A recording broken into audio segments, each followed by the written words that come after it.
영화 사울의 아들은 아우슈비츠 시체 처리반에서 일하는 주인공 사울이 죽은 아들의 장례를 시도하는 과정을 다룬 작품입니다. 1944년 2차 세계대전이 한창이던 때 유대인인 사울은 아우슈비츠에서 일명 시체 처리반으로 불리는 존도 코만도 그룹에 속해 있었습니다. 그는 수용소로 들어오는 유대인을 샤워실로 안내합니다. 그 후 독가스가 살포되면 시신을 치우고 피로 얼룩진 가스실을 말끔히 청소합니다. 그러던 어느 날 그의 앞에 어린 아들의 죽음이 도착하는데요. 소리내어 울 수도 없는 상황에서 어떻게든 유대율법에 따라 아들을 땅에 묻어주려 합니다. 죽음이 지배하는 아우슈비츠. 사울은 결국 아들의 장례를 치르지 못하고 끝내 자기 자신도 죽음을 맞이하며 이 이야기는 끝이 납니다. 영화처럼 유대민족의 역사는 박해의 역사라고 해도 과언이 아닙니다. 국가를 잃고 세계 곳곳으로 흩어져야 했던 디아스포라, 유대인들을 강제 격리시킨 게토의 공동체 생활, 히틀러의 집단 학살까지 정말 많은 박해를 당합니다. 그럼에도 불구하고 그들이 5000년의 긴 세월 동안 온갖 고통과 핍박을 견디며 저 나름의 위대한 성취를 이룰 수 있었던 근원적인 힘은 무엇일까요? 그것은 바로 그들을 지탱해온 정신과 생각이라 말할 수 있습니다. 어떤 상황에서도 굴복하지 않고 다시 일어서는 다부카 정신, 끊임없이 질문하고 도전하며 당당하게 자신의 주장을 펼치는 후추파 정신, 문제 속에서 비전을 발견하는 티쿠놀람 정신 등은 고난이 가득했던 역사 속에서 그들을 번영시킨 힘이 되었습니다. 오늘 소개할 도서는 새벽에 읽는 유대인 인생 특강으로 유대인에 대한 호불호는 잠시 접어두고 그들의 정신과 사고 과정을 살펴보고 여러분의 삶에 적용하는 시간이 되었으면 좋겠습니다. 1. 나를 성장하게 만드는 고난을 선택하라. 오스트리아의 심리학자이자 의사인 빅터 프랭클 박사는 지옥 같은 아우슈비츠 수용소에 3년간 갇혀 있었습니다. 그는 생사의 엇갈림 속에서도 삶의 의미를 잃지 않으려 노력했고 결국 살아남게 됩니다. 이러한 체험을 바탕으로 쓴 죽음의 수용소에서라는 책에서 그는 다음과 같은 말을 남깁니다.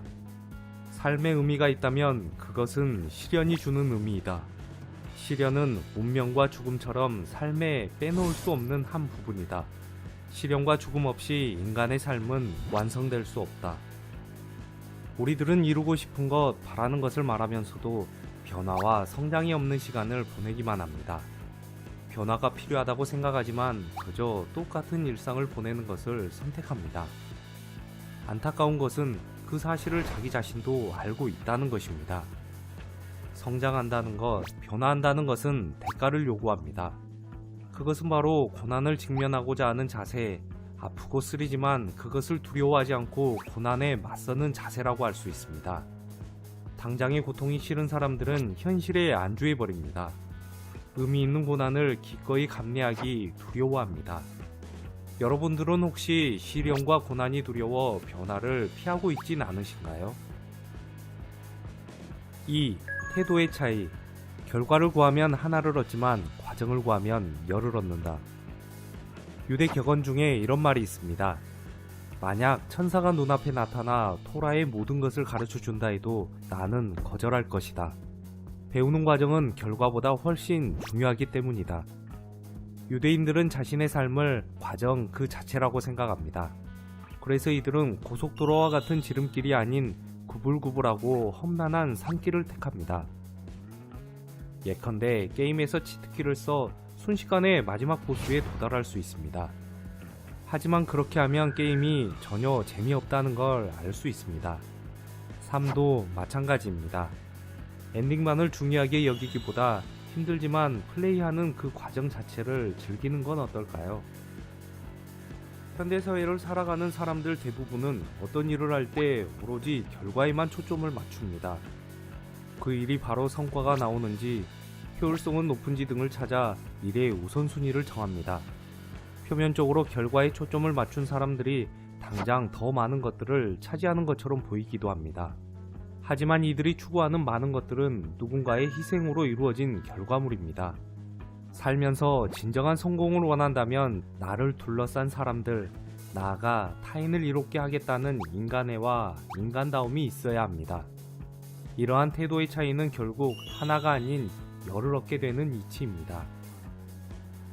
만약 여러분이 하는 일이 뭐 하나 제대로 풀리는 게 없다면 그 원인은 밖에 있는 것이 아니라 아마 여러분 안에 있을 확률이 높습니다. 인생의 10%는 당신에게 무슨 일이 일어나느냐로 구성되며 나머지 90%는 그 일어나는 일에 대해 당신이 어떻게 반응하느냐, 즉 어떤 태도로 대응하느냐로 구성됩니다. 하는 일이 싫고 재미없어서 하기 싫으면 차라리 그만두고 좋아하는 다른 일을 찾든지, 계속해야 한다면 태도를 바꿔 재미있게 하든지 해야 합니다.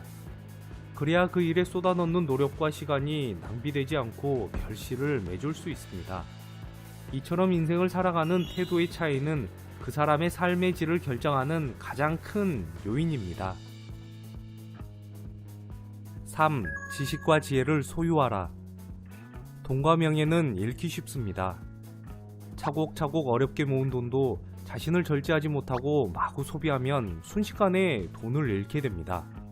드물긴 하지만 재산을 노리고 접근한 사기꾼, 도둑 등 악의를 가진 사람에 의해서도 돈을 잃을 수 있습니다. 명예도 비슷합니다. 오랜 노력 끝에 명예를 얻어도 한순간의 실수로 또는 시기하는 사람에 의해 명예가 실추되기도 합니다. 그러나 지식과 지혜는 다릅니다. 한번 내 것이 되면 온전히 내 안에 있어 평생 누구에게도 빼앗길 일이 없습니다. 게다가 지식과 지혜는 얻으면 얻을수록 그 지식들 간의 상호작용이 일어나 또 다른 지식과 지혜를 얻을 수 있게 됩니다. 탈무드와 토라는 수세기에 걸친 유대인의 삶이 담겨있는 인생이라는 여행에 관한 안내서라 할 수 있습니다. 숱한 고난과 역경을 거쳐 결국에는 성공에 이르는 유대인의 역사를 통해 우리는 새롭고 낯설며 서툴고 어려우며 때로는 힘들고 고통스러운 삶 속에서 내가 꿈꾸는 성공과 행복에 이르는 법을 깨달을 수 있습니다. 감사합니다. 부골님이었습니다.